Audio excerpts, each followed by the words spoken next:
Okay, y'all, so part 2 of house guests didn't know how to house guest. Where did I leave off? Oh, yeah. The groceries we bought with our own money I did the grocery shopping with 2 tag-alongs. And we just simply told them, eat your own food, please. They still ate our food. They still ate our ice cream sandwiches. They still ate our chicken nuggets. They still ate whatever that they didn't have to fully cook. And then she wanted to make eggs for him and her. And I was thinking, okay, 3 or 4 eggs, whatever. I was wrong. She wanted to do eggs in the microwave. And we called her out on it and told her not to do the microwave, to pull out a pan and do it on the stove. Because that could hurt the microwave. It could explode. Like, we don't know what you're doing. Do you know what you're doing? Use the stove. Do your eggs on the stove. And you know what? She didn't. She did eggs in the microwave. And I didn't count the eggs until later the next day. She used 13 eggs. And then I looked in the garbage can. And you know what? Most of the eggs were in the garbage can. Because obviously, it wasn't enough food. Or the right food or something. Or it didn't turn out correctly. I wonder why. Because you did 13 eggs in the microwave. Not in a pan, not in a skillet. No, too hard, too much work. They camped out on our futon and our living room couch in 2 separate rooms. They took over both spaces. They took over a kitchen, making weird snacks. They made a quesadilla, aka a cheese tortilla, because they didn't have any chicken or beef to put in it. And they used the George Foreman panini press. Instead of, the microwave like you've seen me do countless times when you're over here. Or countless times when we were at work and it was like poor money week and all BB had was tortillas and shredded cheese and a paper plate. And you'd be like, why are you doing that? Why are you making a quesadilla? I call it a cheese tortilla.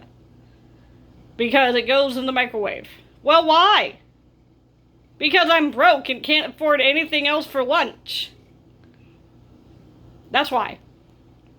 She'd see me do it in the microwave. And did she apply that to herself and himself? No. No, not at all. Didn't happen that way. And then she didn't clean it. And she didn't unplug it either. And I'm like, why didn't you unplug this? Was I supposed to? Where's the off button? Well, how did you turn it on? I plugged it in. How would you turn it off? I don't know where the button is. It turns on when you plug it in and it turns off when you unplug it. It doesn't have a switch. It has a coil in it. An induction coil. It's a cause and effect thing. You just plug the appliance in and it turns on. If it turned on when you plugged it in, how did you think it would turn off? I couldn't find the button. I didn't say there was a button. Cause and effect. You plug it in, it turns on by itself.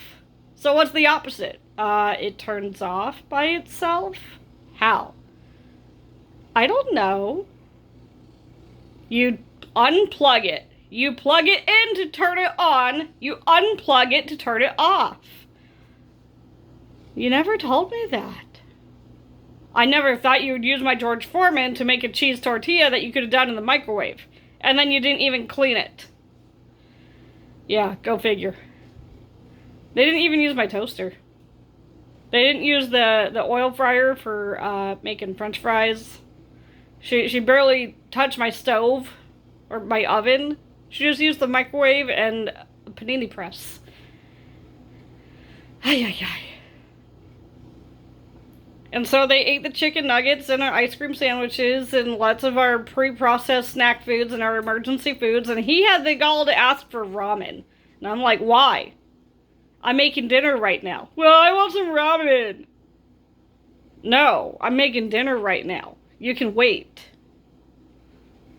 Well, where's your ramen? I said no. Get out of my kitchen.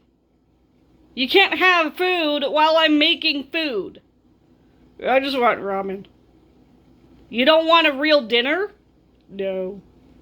Why? I like processed. You're in someone else's house. When you're at your home, you can have as much processed food as you want. But when you're in someone else's home, you gotta eat what they're gonna provide. Can I have some ramen?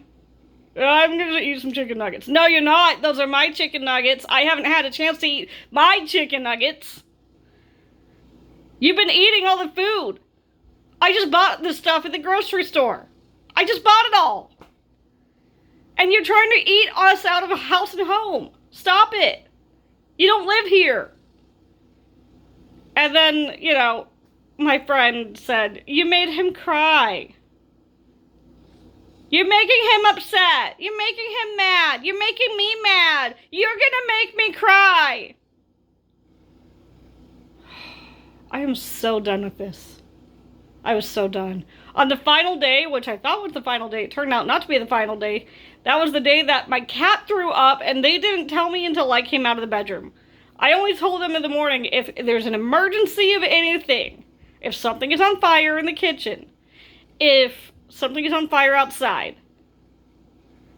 If there's an emergency, you can knock on my bedroom door and tell me you need me to wake up. I didn't think my cat would vomit. My cat never really vomited ever. So, I don't have my cat anymore, but that time we still had our cat. The cat vomited, puked 3 times.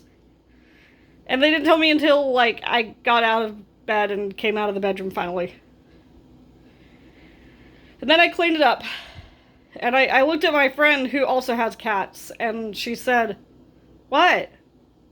You didn't clean it up?" Well, it's your cat.